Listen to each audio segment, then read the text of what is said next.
First, live, local. This is Fox 12 Now. Welcome back to Fox 12 Now. I'm Greg Nibbler. We are live streaming here out of the newsroom. We're here every weekday, and we cover a wide range of topics. Right now, we're going to talk about something that you can participate in yourself, and it's been going on for 10 years. If you are familiar with Portland, or at least Southeast Portland, you may know of Lads Edition. It's the one section of the Southeast Portland that doesn't seem to quite match up with the nice grid of everywhere else. Instead, it does its own thing and has a giant circle in the center with spire roads going off of it from there.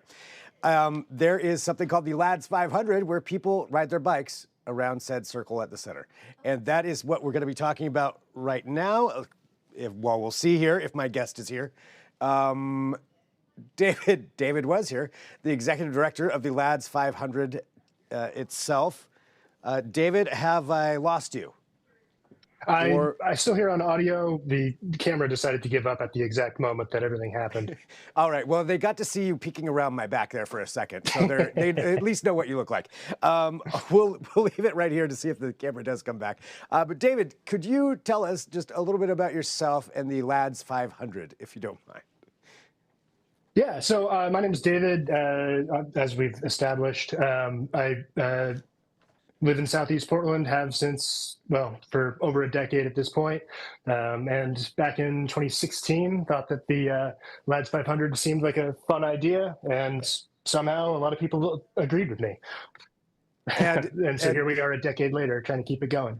A decade later. So tell us, for people who don't know, a little bit about Lads Edition and, what you mean by a Lads 500. Yeah. So Lads Edition is a kind of sub-neighborhood of Hosford Abernethy in Southeast. William Ladd, I believe was his name, was his farm way back in the day when it came onto the grid, drew all the lines funny. It's also a confluence of several different bike routes. So if you're coming from anywhere in Southeast, to, say the Hawthorne Bridge, for example, you're probably going to go through Lads. And there's a big circle in the middle, which is, the center is a park. It's a kind of bucolic scene. And it's always kind of fun to keep going a little bit. Every time you enter a roundabout, there's that little voice that says, what if we just kept going?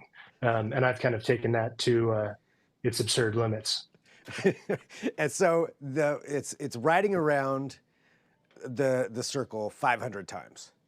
Yeah, that is the premise. I claim it as a century, which I've never claimed units, so it depends on how you count.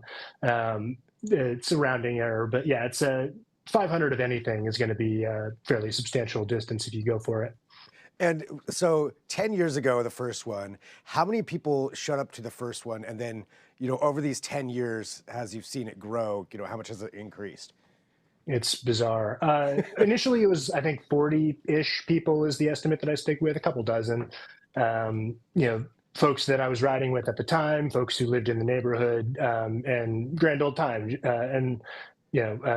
Over the years, as we kept doing it, and as the word got out, more and more folks started showing up.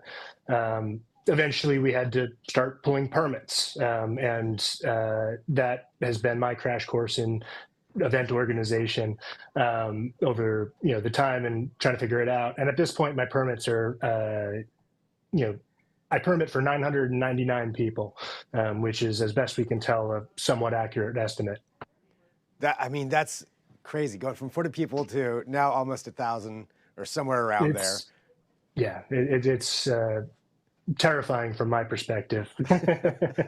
What do you think it is that attracts so many people to it?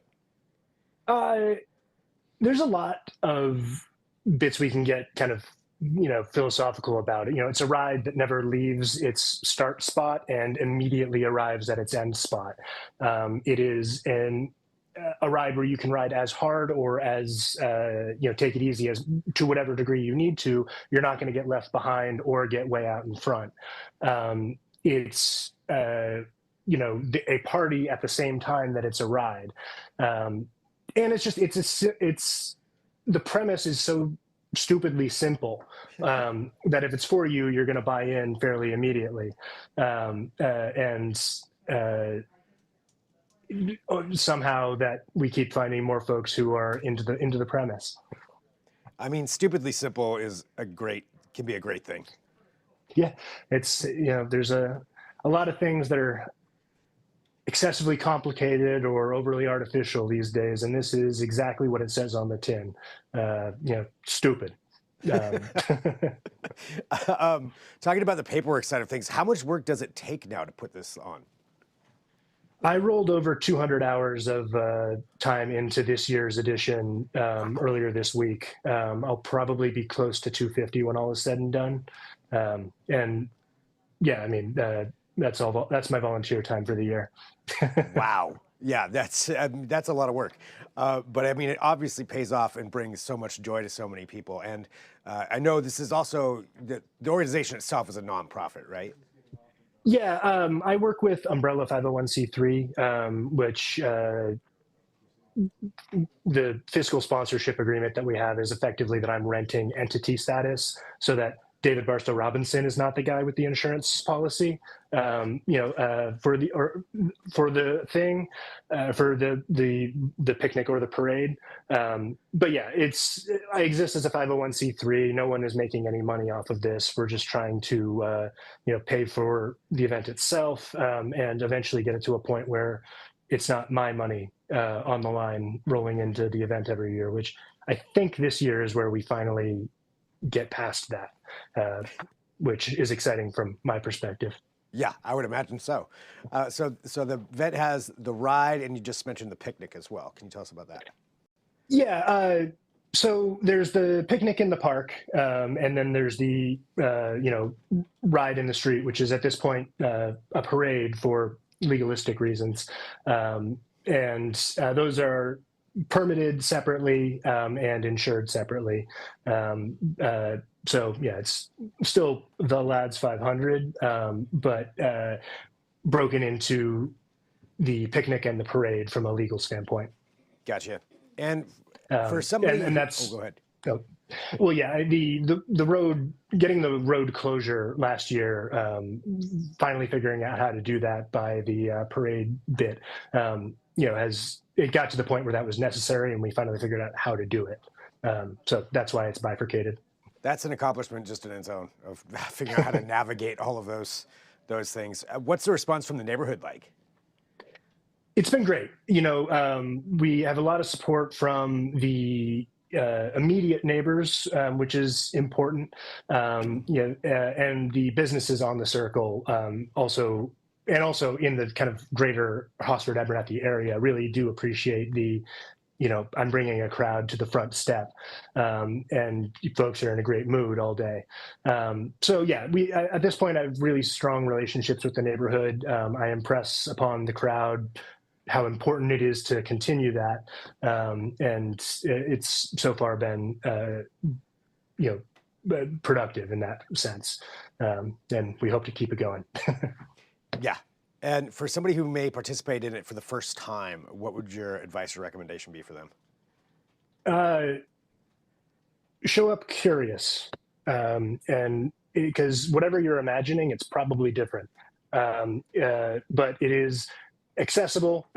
You're going to see a huge variety of folks. Some of the bike clubs wearing 3-piece patches on their back in town, who are some of the funniest people you'll meet. There's any number of kids who show up, which is bizarre to me because I don't censor myself. But there's people on roller skates. There's usually we get at least somebody rolling through on a scooter, a wheelchair, a mobility device. But yeah, show up with curiosity and whimsy in your heart, and it'll probably be a lot of fun. It's an enticing atmosphere that I try very hard to continue. And if you're willing to participate, we're willing to have you. And for people who do, can you give us the when and the where and how they go about participating? Yeah, ideally show up on a bicycle, but I can't enforce that in any way, and I don't like to enforce things anyway. Yeah, Lads Edition at the Circle. We ask that you not show up before 9 p.m. and we ask that you be gone by 6 p.m. So that we can give the neighborhood their neighborhood back. I wave a green flag at 10 a.m. and a red flag at 5 p.m. Anything in between are laps that you can count officially, but nothing really matters in the end. That's great. It sounds like the perfect event to have fun, and it doesn't really matter in the end how many laps. Yeah, no, life is finite. Might as well have some fun while we're here, right? Absolutely. Well, David, thank you so much, for joining us just to talk about it, and congratulations on 10 years of this, figuring out how to navigate city paperwork, and hopefully not, risking your own money on anything anymore. But, Hey, we've made it work this far, and I think we're in a good place. Thanks for having me. Hope to see you on this Saturday. Yeah, absolutely. All right, thanks so much. And Take for it easy. everybody, you too. And for everybody watching, this is Fox 12 Now. We are live here out of the newsroom. As I mentioned, we cover a wide range of topics, and we'll be here throughout the afternoon. We've got more coming up. We are going to take just a quick break, so stick right with us, whatever platform you're on. I will see you in about 3 minutes or so. I'm Greg Diller. This is Fox 12 Now.